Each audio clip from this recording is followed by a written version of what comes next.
Bonjour, nous sommes le mercredi 6 avril 2016, il est 8h30 du matin. Je voudrais parler de la divination. Qu'est-ce que c'est que deviner?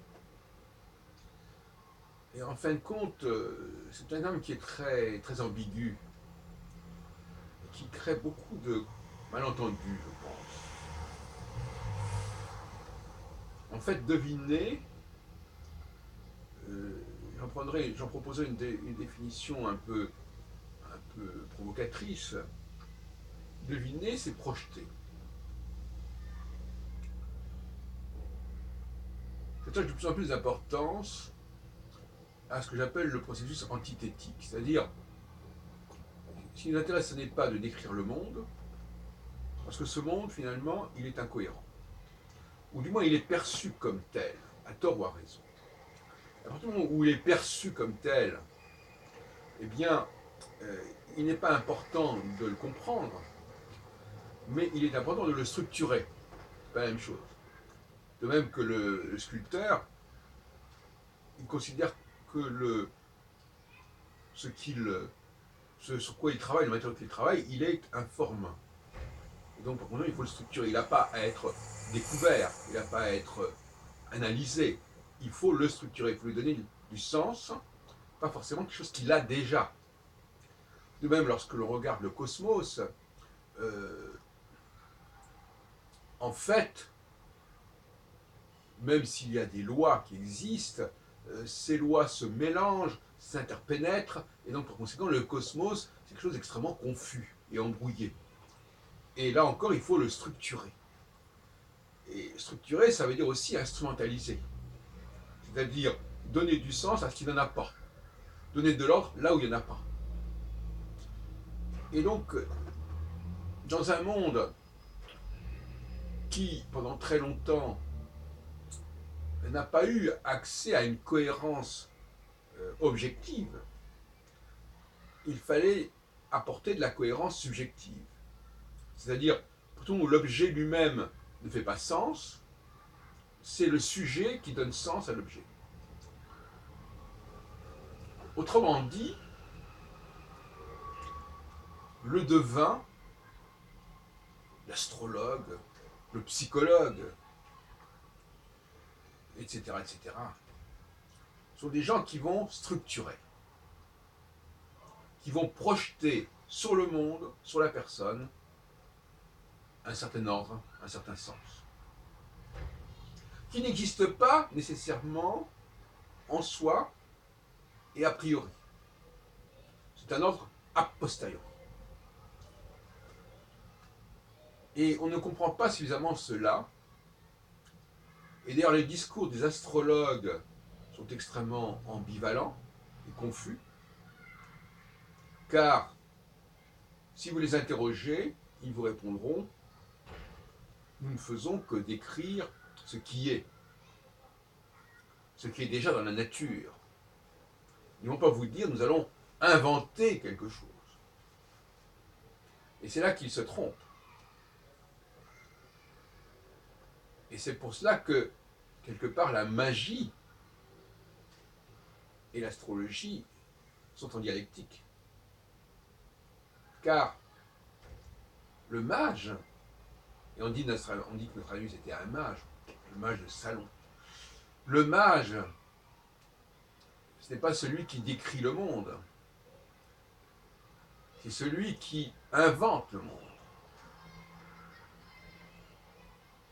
C'est pas du tout la même chose. C'est pas celui qui dit comment les choses sont, mais comment elles doivent être, comment elles peuvent être.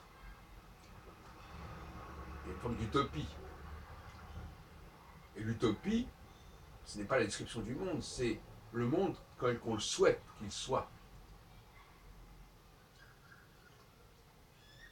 Autrement dit, l'épistémologie de la divination, mais en fin de compte, je mets un peu dans le même sac, quelque part, tout le champ de la pathologie,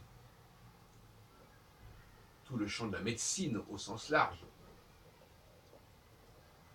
Et justement, c'est lorsque la médecine est arrivée à prendre vraiment connaissance de l'objet qu'elle étudiait et à ne pas simplement l'imaginer, le deviner, car deviner, c'est quelque chose qui n'est peut-être pas bien compris. Deviner, c'est imaginer en fait. C'est pas nécessairement déterminer ce qui est, mais déterminer ce que l'on veut que ce soit. Et donc quelque part ce qui est. Je détermine ce que je pense qu'il se passe, qui est. Et c'est pas un qui est qui a toujours été, c'est un qui est ici et maintenant. Que je veux être ici et maintenant. Et quand je dis je veux, c'est vrai que le devin, il impose une certaine forme de volonté, de vouloir au monde. Mais le juriste aussi. Le juriste qui détermine des lois. Le constitutionnaliste qui détermine des constitutions, qui détermine une temporalité citoyenne. Les élections. 2017, par exemple, ça n'est pas lié à des événements particuliers. Ça tombe du ciel comme ça. Paf, telle date, élection. Et il faut savoir qu'il y aura 2017 parce qu'il y a eu 2012 et parce qu'il y a eu 2007, etc. Bon, c'est tout un système qui est ainsi établi. De la même façon que la notion même de cyclicité, au sens où moi je l'entends, c'est effectivement aussi une très vieille histoire qui a déterminé bien par avance et de longue date ce que les nouveaux rendez-vous qui se produiront à ce niveau-là, sur le plan de la réforme. Et ces rendez-vous ne sont pas liés aux événements, du moins, ils sont cause d'événements plutôt que conséquences d'événements. Ou s'ils sont conséquences d'événements, ils sont conséquences d'événements extrêmement anciens et non pas d'événements immédiats. Par exemple,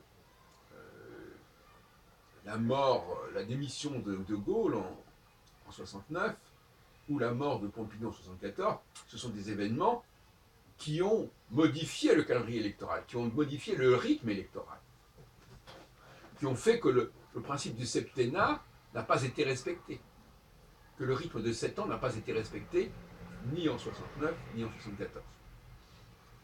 Il l'a été par la suite, mais tout dépend aujourd'hui de 74. Sans parler de la question du passage du septennat au quinquennat, c'est une autre affaire. Donc, revenons à nos moutons. La divination, l'astrologue qui devine, il ne décrit pas ce qu'il voit, il propose quelque chose. Il propose, et c'est ce que j'appelle la démarche antithétique, il ne propose pas ce qu'il voit parce qu'il ne s'intéresse pas à ce qui est objectif, il ne croit pas à l'objectivité, il ne croit pas véritablement que la personne ait quelque chose, soit quelque chose en particulier en soi, et donc par conséquent, il va lui proposer d'être ceci ou cela. Et il va le proposer par un mode de tirage éventuellement, aléatoire, qui fera qu'il va dire vous êtes bélier, vous êtes gémeaux, vous êtes machin ceci, machin cela, combinatoire ceci, combinatoire cela. Donc le tirage, c'est une sorte de loterie en fait. Je veux dire, c'est une loterie. Voilà, on fait un tirage, on fait un tirage, on ouvre le système, on fait un tirage de tarot, on dresse le thème natal, on dresse le thème horaire, voilà, on fait ça, et puis voilà ce qui sort, c'est la roulette. Et ça vous est dû, ça vous incombe, c'est votre tirage, c'est votre sort. Sortir d'ailleurs, le sort c'est ce qu'on sort, ce qu'on tire. Et voilà, donc vous êtes, voilà ce que le tirage a donné pour vous. Voilà dans quel sens vous devez aller. Voilà ce qui fait sens pour vous, le mot sens dans les deux sens. Direction, signification. Et donc, la personne se retrouve comme ça, embarqué dans un processus, dans un programme qui lui incombe, qui lui est octroyé, qui lui est dévolu, et elle doit faire avec. Le problème, c'est qu'effectivement, il y a un moment où l'objectivation l'emporte sur la subjectivation. C'est-à-dire où les sciences n'ont plus besoin qu'on aille deviner et imaginer l'objet, mais permettent de connaître l'objet par lui-même. Ça s'appelle les sciences dures.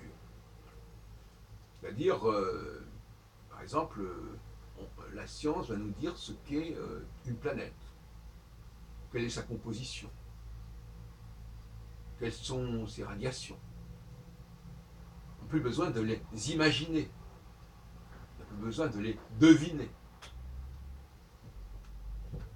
Donc à partir du moment où l'objectivation, c'est un petit peu le problème des rapports entre le jour et la nuit, c'est la fin de l'obscurantisme quelque part. La fin de l'obscurantisme, c'est par certains côtés la victoire de l'objectivation sur la subjectivation. Quoique. À